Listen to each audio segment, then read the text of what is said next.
এই ভিডিওতে আমি তোমাদের দেখাবো ক্লাস 7 এর অনুশীলনী 11.1 এর একদম শেষ পার্টটা। ঠিক আছে, তো আজকের এই পার্টে আমরা দেখব 6, 7, 8 এই তিনটি অঙ্ক। ঠিক আছে, আর কথা না বাড়িয়ে চলো শুরু করছি। দেখো কি বলছে। 6 নম্বর বলছে একটি তার দিয়ে একটি আয়তক্ষেত্র তৈরি করা হলো। ঠিক আছে, একটি তার দিয়ে, তার বলতে আমরা এমন এখান থেকে ধরো এমন লম্বা একটা তার আর কি, কেমন এই তার দিয়ে আয়তক্ষেত্র তৈরি করা হলো। তো এই তারটাকে যখন বাঁকাবো, বাঁকিয়ে ধরো এমন করে একটা আয়তক্ষেত্র বানাবো আর কি, কেমন। তো বানাবো যার দৈর্ঘ্য হবে 40 সেমি। দৈর্ঘ্য মানে এটা 40, প্রস্থ হবে 22 সেমি, এটা হবে 22 সেমি। এটা 40 হলে এটা 40, এটা 22 হলে এটাও 22। ঠিক আছে, তো দেখো যদি এই তারটিকে আবার বাকি বর্গক্ষেত্র তৈরি করা হয়, মানে এটাকে এই তারটাকে বাঁকিয়ে আয়তক্ষেত্র বানাবো, তারপর যদি আবার বর্গক্ষেত্র বানাই, মানে সব দিকে সমান করে বানাই, ঠিক আছে, আবার বর্গক্ষেত্র বানাই, তবে বর্গক্ষেত্রের প্রতিবার দৈর্ঘ্য কত হবে, এটার দৈর্ঘ্য কত হবে, এটা বলেছে প্রশ্ন। ঠিক আছে, বুঝছো? তো এবার দেখো আয়তাকার আকৃতি, বর্গাকার আকৃতির মধ্যে কোন আকৃতি বেশি জায়গা দখল করবে। বেশি জায়গা দখল করবে মানে এই ভিতরের জায়গাটা, মানে কি ক্ষেত্রফল। বুঝছো? তাহলে ক্ষেত্রফল বেশি কোনটার হবে, বেশি জায়গা দখল করবে মানে ক্ষেত্রফল বেশি কোনটা হবে আর কি, এটা প্রশ্ন বলা হচ্ছে। তো প্রথমে দেখো মানে তোমরা কিভাবে করবে, আমি যেভাবে করাবো কয়েকবার করলে তোমরা নিজেরা করতে পারবে। একটি তার দিয়ে আয়তক্ষেত্র তৈরি করা হলো, তাহলে দেখো যার দৈর্ঘ্য এত প্রস্থ এত, তাহলে আমরা কি করব প্রথমে, যে আয়তক্ষেত্রের দৈর্ঘ্য কত প্রস্থ কত এটা বার করব, কেমন। তো তারপরে তারটি বাকি আবার বর্গক্ষেত্র বানাবো না, তো বর্গক্ষেত্রের পরিসীমা কত হবে। দেখো এই তারটা যদি ধরো 10 মিটার লম্বা হয়, সাপোজ 10 মিটার লম্বা হয়, তারটাকে যখন বাঁকিয়ে এমন বানাবো, তখন এই পুরোটার পরিসীমা কত হবে, সেম 10 তো হবে, তাই না। এটাকে আমরা বাঁকিয়ে যখন বানাবো, এই তার দিয়ে যেহেতু বানাবো, তার দৈর্ঘ্য 10 মিটার না, তাহলে এটাকে বানানোর পরেও এটা 10 মিটারে থাকবে। এটা হয়তো হয়েছে আয়তাকার আকৃতি, কিন্তু এটা 10 মিটারে থাকবে। যদি এই তারটা দিয়ে আবার বর্গক্ষেত্র বানাই, সেম এটার পরিসীমা 10 মিটারে হবে, কারণ তারটা তো একটাই, তার তো 10 মিটারের তারটাই। এটাকে আমি আয়তক্ষেত্র বানাই আর বর্গক্ষেত্র বানাই, এটার পরিসীমা যা তাই থাকবে। পরিসীমা মানে কি, এটা এখান থেকে শুরু করে একদম সব জায়গাটা মিলে কত, মানে কত সাইডের জায়গাটা কত লম্বা আর কি, টোটাল মোট কত হয় আর কি। তাহলে দেখো এখানে আয়তক্ষেত্রের পরিসীমা দেয় নাই, বর্গক্ষেত্রের পরিসীমা দেয় না কিন্তু। আবার এটা দিয়েছে যে আয়তক্ষেত্রের দৈর্ঘ্য কত, প্রস্থ দিয়েছে কত। তো আয়তক্ষেত্রের দৈর্ঘ্য প্রস্থ দিয়ে আমরা আয়তক্ষেত্রের পরিসীমা বার করতে পারবো, অবশ্যই পারবো, সূত্র দিয়ে 2 × দৈর্ঘ্য প্লাস প্রস্থ দিয়ে পারবো। তো আয়তক্ষেত্রের পরিসীমা যা, বর্গক্ষেত্রের পরিসীমা তা হবে। কেন? কারণ আয়তক্ষেত্র যে তারটা দিয়ে বানানো হয়েছে, বর্গক্ষেত্র সেম তারটা দিয়ে বানানো হবে, এই জন্য দুইটার পরিসীমা কি হবে, সেম হবে। বুঝছো?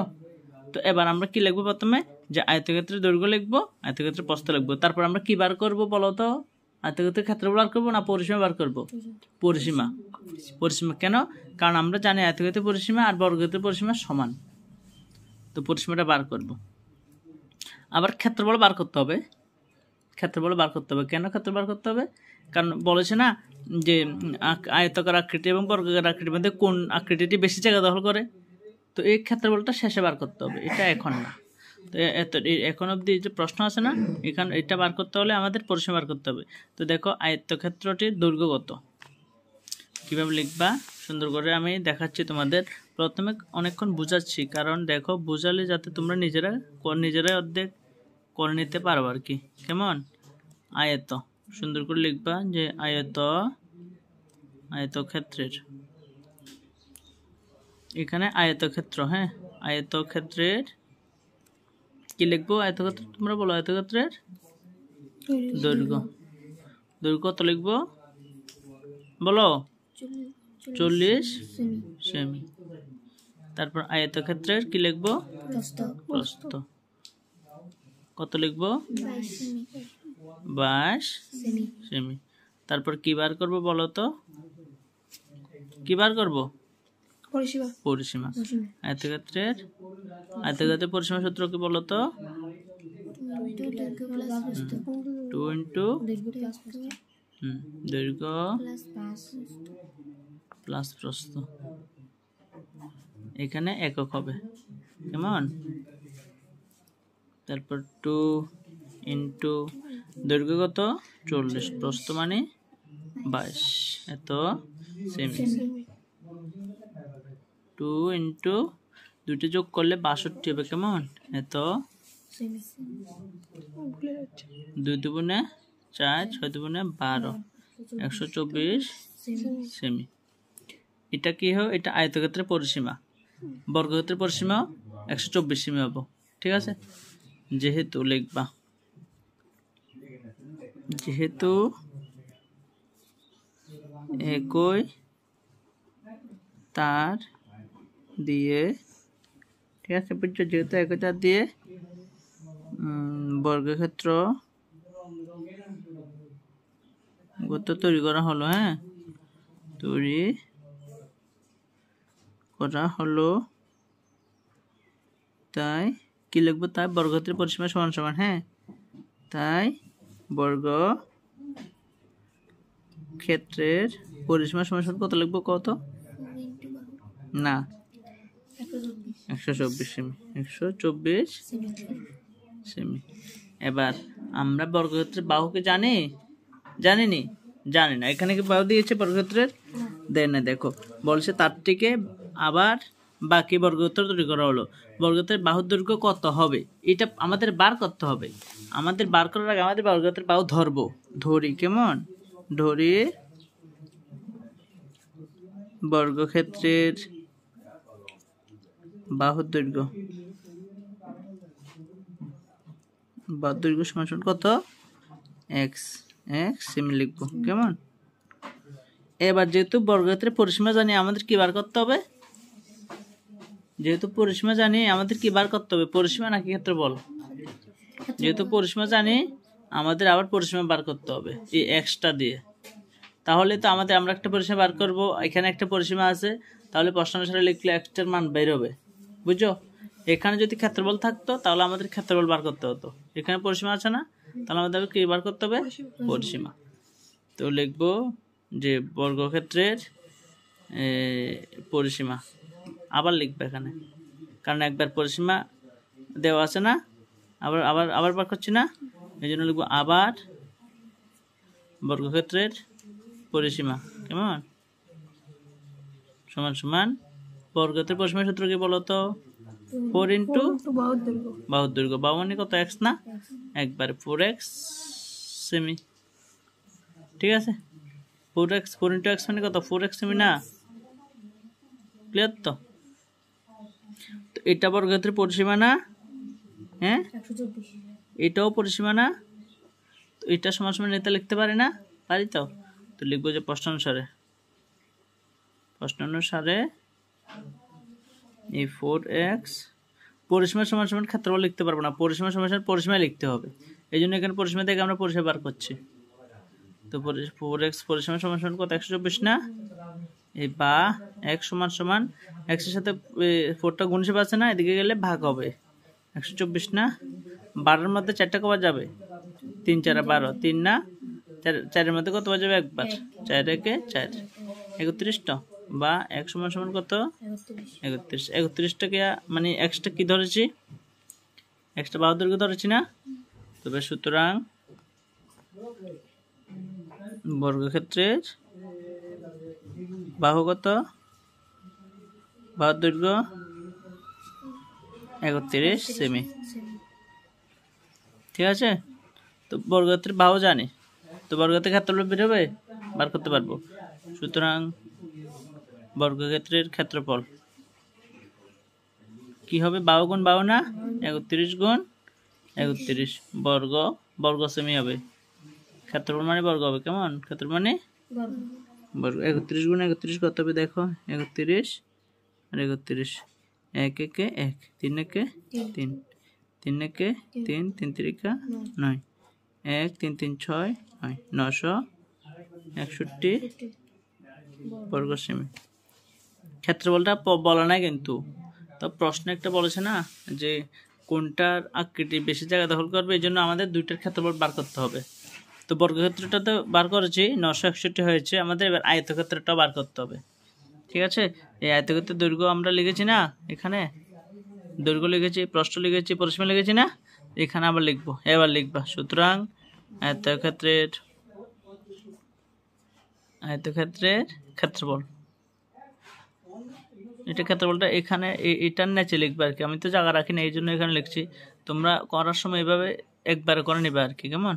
আয়তক্ষেত্রের ক্ষেত্রফল সমান সমান দৈর্ঘ্য ইন্টু প্রস্থ না, দৈর্ঘ্য 40 ইন্টু প্রস্থ 22, এত। যেহেতু ক্ষেত্রফলের জন্য বর্গ সেমি হবে, ঠিক আছে? এটা দেখো তো, শূন্যটা পাশে যাবে, আর 4 দুগুণে 8, 4 দুগুণে 8, 880 বর্গ সেমি। এটা হলো 961 বর্গ সেমি, এটা 880 বর্গ সেমি। তাহলে কোনটার মানে জায়গা বেশি দখল করবে? বড়টা না, মানে বর্গক্ষেত্র না। তো যেহেতু এটার বেশি, এই জন্য লিখবা সুতরাং বর্গ ক্ষেত্রটি বেশি জায়গা, এটা তালি বাসো, কেমন? বেশি জায়গা দখল করবে, করে না করবে, ঠিক আছে? আনসার বুঝছো? ব্যাঙ্গালা হইতো না। তো এবার আমরা দেখব, এটাও করেছি। এবার আমরা দেখব 7 নম্বরটা। একটি আয়ত ক্ষেত্রের পরিসীমা 150 সেমি। আয়তক্ষেত্রের প্রস্থ দিয়েছে, দৈর্ঘ্য কত হবে? আমাদের কি করতে হবে? দৈর্ঘ্যটাকে কি করতে হবে? ধরতে হবে।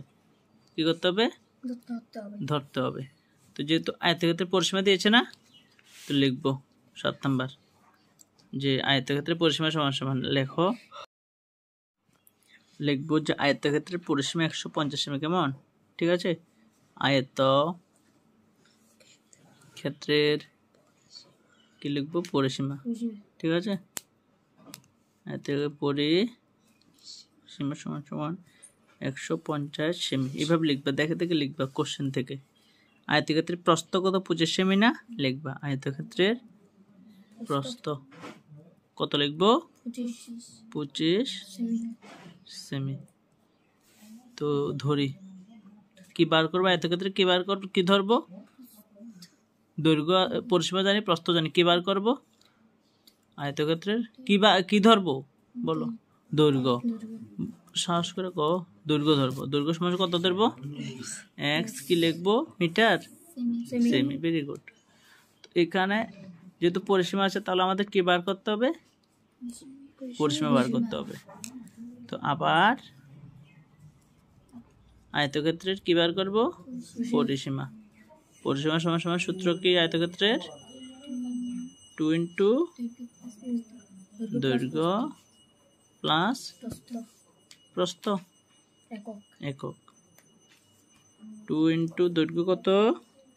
এক্স প্লাস প্রস্থ কত? 25, এত সেমি। 2 দিয়ে এক্স কে গুণ করলে 2x, 2 দিয়ে 25 কে গুণ করলে 25 দুগুণে 50। এই দুইটা যোগ বিয়োগ করতে পারবো না, কারণ এটা এক্স আছে, এটা এক্স নাই। এটা কি পরিসীমা, এটাও কি পরিসীমা। তাহলে প্রশ্ন অনুসারে একটা সমস্যা একটা লিখতে পারবো, কেমন? প্রশ্ন অনুসারে এই 2x প্লাস কত? 50 না, সমান সমান কত লিখতে পারবো? 150 লিখতে পারবো। বা 2x সমান সমান 150 না, এই 50টার দিকে দিলে -50 হয়ে যাবে। বা 2x সমান সমান 150 থেকে 50 বিয়োগ করলে 100 হবে। 100 দুইটা নিচে আসবে, উপরে 100, 50 দুগুণে 100। বা x সমান সমান কি হবে? x সমান 50 সেমি হবে। এটাকে 50টা কি তাও দৈর্ঘ্য না? সুতরাং আয়তক্ষেত্রের দৈর্ঘ্য সমান 50 সেমি না? ঠিক আছে, বুঝছো? এবার প্রশ্ন কি বলেছে দেখো, দৈর্ঘ্য কত বের করেছে, আয়তক্ষেত্রের ক্ষেত্রফল কত, জাস্ট ক্ষেত্রফলটা বার করতে বলেছে। এবার লেখো, সুতরাং আয়তক্ষেত্রের ক্ষেত্রফল সমান, সূত্রটা লেখো, দৈর্ঘ্য ইন্টু প্রস্থ বর্গ একক লিখবো। এটা সূত্র না? দৈর্ঘ্য কত? 50, প্রস্থ কত? 25, এত বর্গ সেমি। মান লিখেছি না, মান লিখলে সেমি লিখতে হবে, ঠিক আছে? এবার গুণ করবো, শূন্যটা বসে যাবে, 5 25-এ 125 এত বর্গ সেমি। এটা হলো আনসার, ঠিক আছে। তো এবার আমরা দেখবো একদম শেষ অঙ্কটা। তো এবার শেষ অঙ্কটা দেখো, 8 নাম্বার। কেমন? একটি দেওয়ালে একটি দরজা লাগানো হয়েছে, বুঝো? দেখো, মনে করো এটা একটা দেওয়াল। কেমন? মনে করো এটা একটা দেওয়াল, ঠিক আছে। এই মনে করো না, এটা একটা মানে ঘর আর কি, ঠিক আছে। তো এটা একটা ঘর মনে করো। তো এটা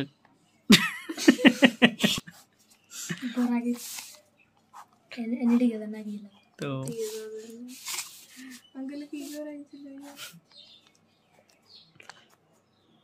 তো ওয়েট দেখো,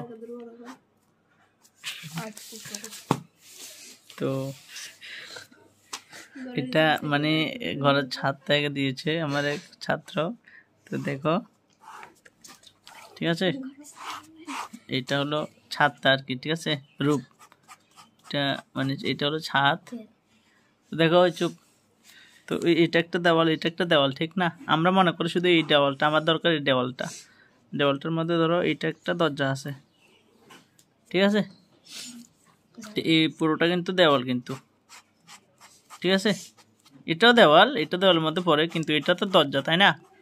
তো আমরা রং করলে এই দরজা বাদ দিয়ে রং করতে হবে না দেওয়ালে রং করলে, ঠিক তো? এবার দেখো এটা কেন এঁকেছি, দেখো এখানে কি বলেছে, একটি দেওয়ালে একটি দরজা লাগানো হয়েছে, ঠিক আছে। এই দেওয়ালটাতে একটি দরজা লাগাইছে আর কি। কেমন? যার দৈর্ঘ্য 2 মিটার, প্রস্থ 1 মিটার। এই দরজাটার, ঠিক আছে, এই লম্বাটাকে না দৈর্ঘ্য বলে, এই দৈর্ঘ্য হলো 2 মিটার, এই 1 মিটার হলো প্রস্থ, বুঝছো তো? দূর। এবার দেওয়ালটির দৈর্ঘ্য, এই দৈর্ঘ্য হচ্ছে ধরো 4.5 মিটার, প্রস্থ হচ্ছে 3.6 মিটার, প্রস্থ এখান থেকে দূর না, এই 3.6 মিটার, দূর, বুঝছো তো? যদি 1 বর্গমিটার দেওয়াল চুনকাম করে, মানে রং করবে আর কি, 20 টাকা খরচ হয়, তাহলে তবে দেওয়ালটি রং করতে কত খরচ হবো? মানে এই দেওয়ালটা রং করবো, দরজা রং করবো না, দেওয়ালটা রং করতে 1 বর্গমিটারে লাগে 20 টাকা, তাহলে টোটাল কত টাকা খরচ হবো? এই দেওয়ালটা ভিতরের সাইডে রং করবো, তার মানে এটা কি পরিসীমা না ক্ষেত্রফল? ক্ষেত্রফল। পরিসীমা মানে তো সাইডের জায়গাগুলো হলো পরিসীমা, হতো ক্ষেত্রফল না বার করতাম আমরা রে। তাহলে এখন যদি আমরা দেওয়ালটার ক্ষেত্রফল বার করি, তাহলে দেওয়ালটার মধ্যে এই দরজাটা পড়ে যাব না, তাহলে আমাদের অঙ্ক ভুল হইব।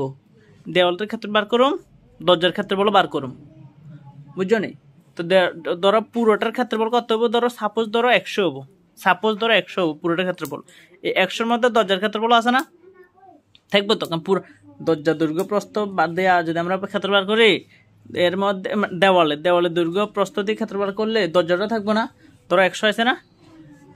তো এখন দরজার ক্ষেত্রফল ধরো 20 আমরা জানি, বার করছি এই দৈর্ঘ্য প্রস্থ দিয়ে বার করছি 20 হচ্ছে সাপোজ। কেমন? তাহলে এখন রং করুম যে আমরা এই দরজা বাদ দিয়ে না করুম, তারা কইছে না কিন্তু দরজা বাদ দিয়ে, তারা কইছে শুধু দেওয়ালটা, কিন্তু আমরা তো জানি যে দরজা বাদ দিয়ে করুম। তাহলে আমরা দরজার ক্ষেত্রফলটা বিয়োগ করতে হবো না মোট থেকে, তাহলে 80 না। এবার এমনি লিখুম যে 1 বর্গমিটারের খরচটা 20 টাকা, 80 বর্গমিটারে কত খরচ হয় গুণ করে 80 × 20 যা হবে তা উত্তর, বুঝছো নি? তাহলে আমরা প্রথমে কি করতে হবে, এখন মানে প্রথমে করতে হবে যে এই পুরোটার ক্ষেত্রফল বার করতে হবে, এই দৈর্ঘ্য ইন্টু প্রস্থ না, ক্ষেত্রফল যাবো না, তারপর আবার দরজার ক্ষেত্রফল বার করতে হবে 2 × 1, পারছি তো? এবার সুতরাং দরজা বাদ দিয়া দেওয়ালের ক্ষেত্রফল হল সমান বাড়াবো না। এবার একটার ক্ষেত্রে 1 বর্গমিটার রং করতে এত খরচ হয়, সুতরাং ওই যেটা বাড়াবো বিয়োগফলটা এত বর্গমিটার কত খরচ হয় এটা বার করলাম, বুঝছো নি? বেশি কঠিন না কিন্তু যদি বুঝতে পারো। এবার দেখো আমি করতে আসছি, দেখো 8 নাম্বার, ঠিক আছে, লিখুম যে দরজার কিরকম কষে, দরজার কিরকম কষ না, দরজার দৈর্ঘ্য বলে মানে কমন সেন্সের ব্যাপার থাকে। দরজার দৈর্ঘ্য কত লিখুম দরজার দৈর্ঘ্য লিখবো 2 মিটার, ঠিক আছে, 2 মিটার। দরজার কি লিখবো তারপরে? প্রস্থ। প্রস্থ কত লিখুম? 1 মিটার। তো দিয়েই দিছে দৈর্ঘ্য 2 প্রস্থ 1। মনোযোগ দে ভালো করে। দৈর্ঘ্য 1 2 প্রস্থ 1। তো সুতরাং দরজার কি লিখুম? দরজার কি লিখুম? মানে ক্ষেত্রফল বার করবো না পরিসীমা বার করুম? ক্ষেত্রফল বার করবো না পরিসীমা বার করবো? ক্ষেত্রফল বার করবো। ক্ষেত্রফল, ক্ষেত্রফল, ঠিক আছে। এতক্ষণ ক্ষেত্রফল দিয়ে বুঝাইছি। ক্ষেত্রফল বার করুম দরজার, আবার দেওয়ালের। এবার একটা তো একটা বিয়োগ করুম, অঙ্ক পরিসীমা। দরজার ক্ষেত্রফল সমান সমান এটা কি আয়তাকার না বর্গাকার? বর্গাকার। কেমন বুঝছি কছে? কারণ বর্গাকার তো সব সমান না। তো সব সমান হলে দৈর্ঘ্য আর প্রস্থ থাকে নি? হ্যাঁ না মুখ দিকো না, তাহলে দৈর্ঘ্য প্রস্থ আছে না? তাহলে বর্গক্ষেত্র হবো না এটা। তাহলে কেমনে বর্গক্ষেত্র করলি? তাহলে এটা আয়তক্ষেত্র না? তো ভুল কথা করে। আয়তক্ষেত্র তো দৈর্ঘ্য আছে প্রস্থ আছে, তার মানে আয়তক্ষেত্র। তো আয়তক্ষেত্রের ক্ষেত্রফলের সূত্র কিটা? আয়তক্ষেত্রের সূত্র হলো দৈর্ঘ্য প্লাস কোণ দৈর্ঘ্য ইন্টু প্রস্থ। দৈর্ঘ্য ইন্টু প্রস্থ। মানে একক কিতা লিখুম? একক লিখুম না বর্গ একক লিখুম? বর্গ। ক্ষেত্রফল হলে বর্গ একক হবো। ক্ষেত্রফল হলে বর্গ একক। দৈর্ঘ্য কত? 2 ইন্টু প্রস্থ কত? 1। এত বর্গ বর্গ একক লিখুম না বর্গ মিটার লিখুম? যেহেতু মান লিখছি এবার বর্গ মিটার লিখুম, ঠিক আছে। 2 আর 1 গুণ করলে 2 একে 2 বর্গ মিটার, বুঝছত নি? এবার দেওয়ালের দেওয়ালের দেওয়ালের কি লিখুম ক? দেওয়ালের দৈর্ঘ্য লিখুম। দেওয়ালের দৈর্ঘ্য কত? তাড়াতাড়ি ক। 4.5 মিটার। এবার কি লিখুম? দেওয়ালের কি লিখুম? প্রস্থ কত? তাড়াতাড়ি ক। 3.6 মিটার। এবার দেওয়ালের কি লিখুম? তাড়াতাড়ি ক। দেওয়ালের ক্ষেত্রফল। ক্ষেত্রফল, ঠিক আছে। ক্ষেত্রফল সূত্র কি? দৈর্ঘ্য গুণ প্রস্থ। দৈর্ঘ্য গুণ বর্গ একক প্রস্থ বর্গ একক। দৈর্ঘ্য কত? 4.5 ইন্টু 3.6 বর্গ মিটার। দুটোটা কি করুম? গুণ করুম। 4.5 3.6 5 6 30 শূন্য হাতে 3 4 6 24 24 25 26 27 গুণ দেবো। 3 5 কত? 15 কত লিখুম? হাতে কত? 3 4 কত? 12 আর 1 13 0 7 5 কত? 7 5 12 কইতে আর না 7 5 কত? 7 5 12 12 2 হাতে কত? 1 3 1 কত? 4 2 কত? 6 হাতে আছে নি? তাড়াতাড়ি কইতে আর না। হাতে আছে নি? নাই। এবার একটা পাবো নি? তাহলে 16 20 ন ইনে 1 গড় ইনে 1 গড় 2 গড় ন 0.12 ইনে বইবো, ঠিক আছে। তাহলে দশমিক আর শূন্য মান নাই, তাহলে 16.2 হবো। 16.2 এত বর্গ মিটার। বুঝা দূর? হ্যাঁ। তাহলে এটা পুরা দেওয়ালটার, এইটা যে পুরো দেওয়াল, এই পুরো দেওয়ালটার ক্ষেত্রফল 16.2। এই দরজাটার ক্ষেত্রফল কত? দরজার ক্ষেত্রফল হচ্ছে শুধু 2। এই পুরোটার মধ্যে আবার 2টাও আছে না? তো আমরা তো এই দরজা বাদ দিয়ে রং করুম। তো তাহলে তো এই 16.2 পুরোটার থেকে এই দরজাটার ক্ষেত্রে বাদ দিয়ে দেবো না? তাহলে লিখুম এই দরজা বাদ দিয়ে, দরজা বাদে দেওয়ালের ক্ষেত্রফল।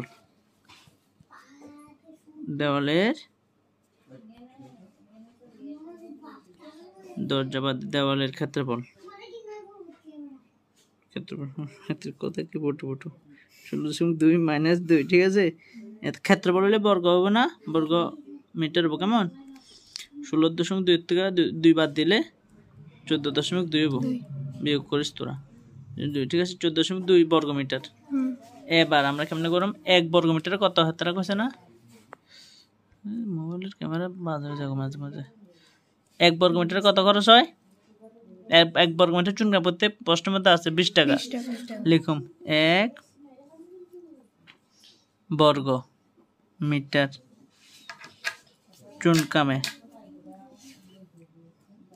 চুনকাম করতে খরচ হয় কত টাকা? 20 টাকা। এতক্ষণ সেটা কথা বলছে 20 টাকা। সুতরাং কত বর্গ মিটার লিখুন? 14.2 নাকি 16.2 নাকি শুধু 2? তাড়াতাড়ি কর। 14.2 এত বর্গ মিটার চুনকাম করতে খরচ হয় কত টাকা? 20 গুণ 14.2 এত মিটার লেখুম না টাকা লেখুম? টাকা আইতে আইব, ঠিক আছে? এত টাকা গুণ করুম, এই শূন্য তো বোঝাবো না, 2 দিয়ে গুণ করুম, 2 দুগুণে 4, 4 দুগুণে 8, 2 একে 2, 0.1 গণ 1 গড় 5 যাবো কোন এত টাকা সমস্যা 284 টাকা। বুঝা আছে তো? এটা আকার ক আকার এনে স্টাইল করে লিখছি যে তো আকার ক আকার এই আনসার, ঠিক আছে? আজকে এতটুকু কোন। ধন্যবাদ সবাই এতক্ষণ মনোযোগ বুঝতে। রূপঙ্কর এই নাম্বারে ফোন করবি তোরা যা সমস্যা লাগে। আসেনি ইউটিউবে নতুন কে দেখতে ফোন করবো, ঠিক আছে? তাহলে আজ এতক্ষণ ধন্যবাদ সবাই। হাই হাই কই দে, সাবস্ক্রাইব করবে কই দে, সাবস্ক্রাইব করেন আর লাইক অবশ্যই করবেন।